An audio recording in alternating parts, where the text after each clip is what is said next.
Assalamualaikum warahmatullahi wabarakatuh. Jumpa lagi ya. Kali ini kita akan membahas gila mempelajari ilmu gaib ya teman-teman. Ya, jadi banyak pertanyaan ya yang masuk terkait dengan mempelajari keilmuan ya tanpa guru ya. Tanpa guru, belajar di YouTube, belajar di Facebook, belajar di internet dan sebagainya. Ya, kita kupas ya. Nah, ini pertanyaannya, apa benar belajar kebatinan tanpa guru langsung atau pembimbing akan berakibat gila ya? Sebenarnya yang membuat gila, kesurupan ya,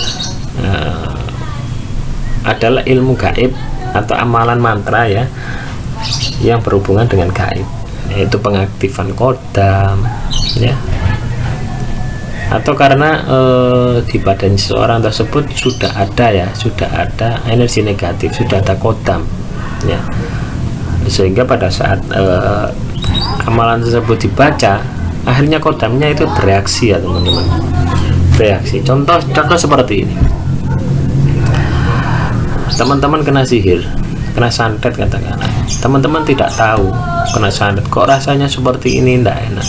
Akhirnya teman-teman mengamalkan sebuah amalan, katakanlah hijab nasor, katakanlah seperti itu. Otomatis kan jinnya kepanasan teman-teman ya,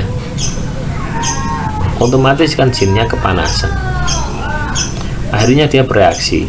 Teman-teman akhirnya dilihatkan makhluk-makhluk halus, dilihatkan alam lain seperti itu, sehingga seolah-olah teman-teman itu gila, padahal enggak. Padahal itu adalah reaksi tabrakan energi antara wirid yang teman-teman wiridkan tadi dengan makhluk halus yang sudah ada dalam tubuh teman-teman yang berupa energi sihir, santet, telur dan sebagainya.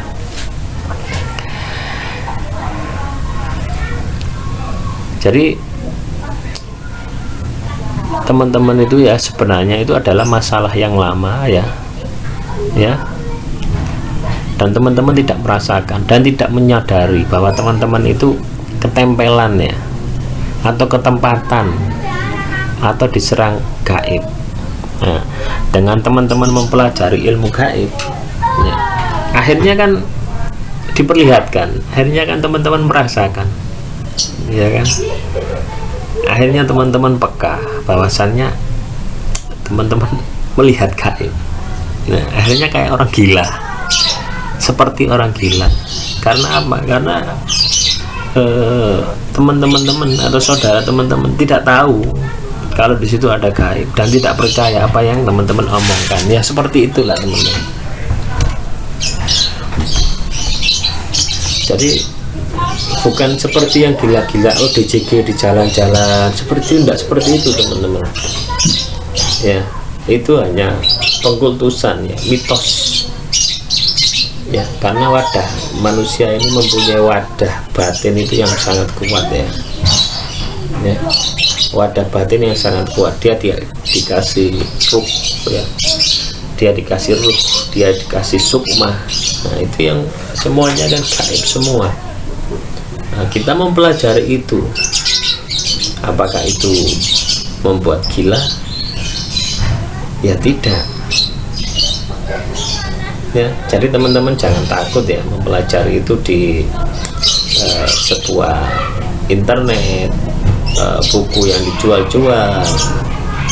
Jangan takut sepanjang teman-teman itu memahami apa yang teman-teman pelajari itu gitu ya. Makanya saya tekankan setiap amalan atau mantra teman-teman harus tahu artinya gitu. Kalau bahasa Jawa teman-teman harus menguasai bahasa Jawa artinya. Kalau bahasa Arab teman-teman harus bisa translate ke bahasa Indonesia, sehingga teman-teman itu paham amalan ini untuk apa sih, tujuan amalan ini untuk apa sih, seperti itu. Ya memang secara keilmuan ya, untuk kodam keilmuan itu memang makan dari saripati, wirid, mantra, zikir, laku, tirakat teman-teman ya. sehingga mereka itu berkontribusi memberikan bantuan kepada teman-teman. Semakin banyak teman-teman wirid ya, itu energinya akan semakin besar, kodamnya juga semakin mempunyai powerful. Seperti itu teman-teman. Apakah itu musyrik, apakah itu syirik? Ya, syirik dan musyrik itu ya tergantung di hati ya teman-teman, tergantung di hati kita. Ya, apakah kita tidak boleh berkawan dengan mereka? Apakah kita tidak boleh menyuruh mereka? Iya kan?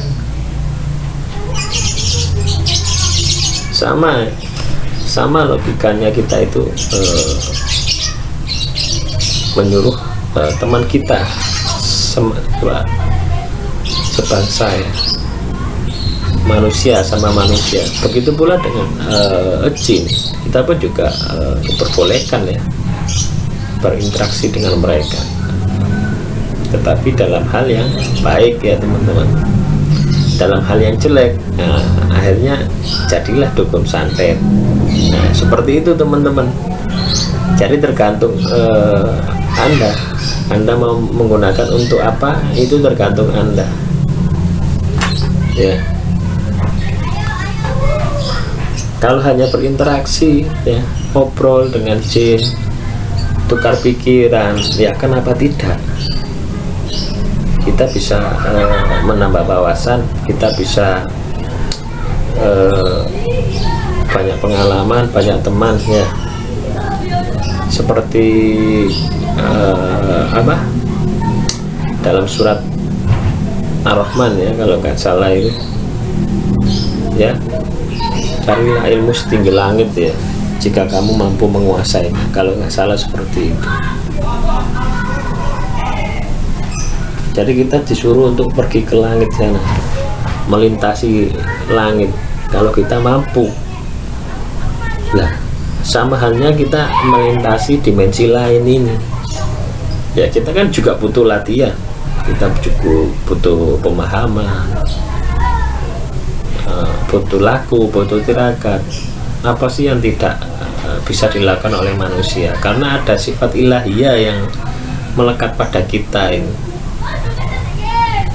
ya. Kita hidup ini juga karena adanya inti hidup dari Tuhan, yang perlu Anda sadari di situ gitu loh ya. Wajar kalau kita itu menginginkan bisa melihat ini, bisa melihat itu. Kita bisa melakukan itu kalau kita selaras dengan energi ilahiyah. Kita bisa melihat apapun. Nah, makanya kalau kita dibatasi ya, belajar gaib menjadi gila ya, bagaimana kita harus mengimaninya gitu. Harus cari guru dulu ya, agar tidak gila. Harus ada sanadnya dulu agar tidak gila, harus ada pembimbingnya dulu agar tidak gila ya. Kita sebagai makhluk milenial ya, saya nggak mendewakan makhluk milenial ya. Di kondisi yang teknologi sekarang ini ya, akses informasi, keterbukaan informasi itu sangat pesat sekali. Kita mau cari apapun itu ya, tinggal kita manfaatkan media elektronik. Nah, kita bisa searching di website seperti itu. Tidak salah, itu semua ilmu pengetahuan.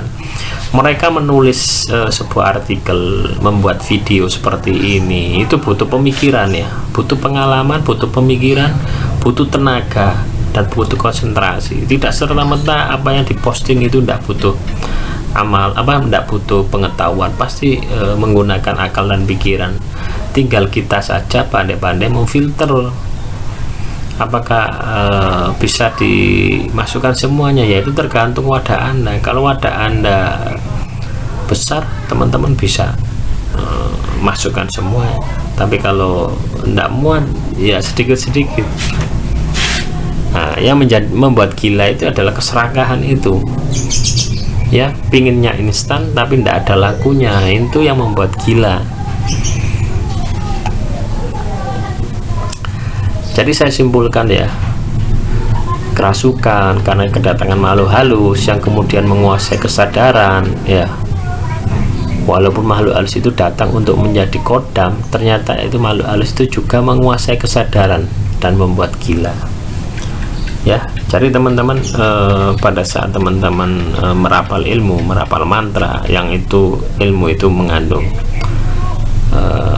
kodam ya atau jin ya, teman-teman tidak bisa mengendalikan, tidak kuat mengendalikan ya. Itu akan membuat teman-teman linglung ya, bukan gila teman-teman, linglung istilahnya teman-teman itu apa ya, dikendalikan lah, dikendalikan. Selanjutnya teman-teman, adanya tambahan kodam kelas rendah ya, yang mencari ilmu gaib di tempat angker, yang istilahnya makhluk halus yang beraneka ragam. Jadi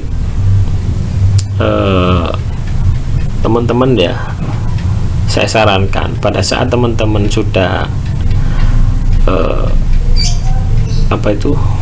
sudah interest atau menyukai hal-hal terkait dengan mistik, pertama-tama yang teman-teman harus lakukan itu ya adalah olah rasa ya. Belajar olah rasa, merasakan ya baik buruk ya, itu sudah ada sih sebenarnya ya, sudah ada ya. Misalkan teman-teman, saya kasih contoh, ada sebuah keilmuan ya di video saya ya, enggak usah video yang lain ya, video saya Asma Suryani anak-anak itu ada 10 orang ya yang mengamalkan, katakanlah seperti itu. Ada yang untuk kekebalan, ada yang untuk sudah semua mengamalkan sesuai dengan kefiah yang saya cantumkan, tetapi hasilnya juga beda-beda teman-teman. Ada yang bisa penyembuhan, ada yang bisa kebal, ada yang bisa tarik pusaka, ada yang bisa mahabbah, pengasihan, ada yang bisa puter giling dan sebagainya. Nah, teman-teman harus bisa analisa kenapa mereka itu amalannya sama, hasilnya beda, padahal lakunya sama. Ya itu kan tergantung dari wadah teman-teman ya. Jadi wadah yang cocok ya, maksud saya cocoknya, oh saya ini cocok di pengobatan, saya cocok di kekebalan, saya cocok di penarik pusaka, saya cocok di pengasihan, pelet dan sebagainya. Itu kan masing-masing orang itu beda-beda meskipun amalan sama. Begitu pula dengan keilmuan gaib, apakah itu membuat gila atau tidak? Jawaban saya adalah tidak membuat gila. Yang menjadikan Anda gila belajar gaib adalah nafsu Anda, nafsu dimana pada saat Anda sudah melakukan amalan sesuai dengan petunjuk, wirid sesuai dengan petunjuk, teman-teman itu tidak puas dengan hasilnya. Karena apa? Karena teman-teman tidak bisa merasakan energi, merasakan hasilnya itu. Padahal itu sudah berhasil, tapi teman-teman tidak bisa merasakan. Nah itulah yang akhirnya bertabrakan, yang membuat kita itu menjadi nggak percaya. Kenapa bisa seperti itu? Karena di awal teman-teman penghayatannya kurang. Satu, penghayatan kurang. Kedua, teman-teman belum menguasai olah rasa. Tapi seiring teman-teman nanti belajar beberapa keilmuan ya, akhirnya teman-teman itu terbiasa dan bisa membedakan dan bisa merasakan. Nah, jadi istilahnya otodidak ya, belajar otodidak tanpa guru. Banyak orang berhasil belajar otodidak, tidak hanya terkait dengan keilmuan gaib, tetapi dalam kehidupan nyata. Ya, semoga pencerahan ini bisa membuka wawasan teman-teman. Apakah itu bisa menjadi gila atau tidak gila, tergantung dari sudut pandang Anda. Kalau saya pribadi, saya akan buktikan apakah itu gila atau tidak gila. Buktinya sampai saat ini saya pun juga tidak gila karena mempelajari keilmuan gaib. Padahal yang saya pelajari itu dari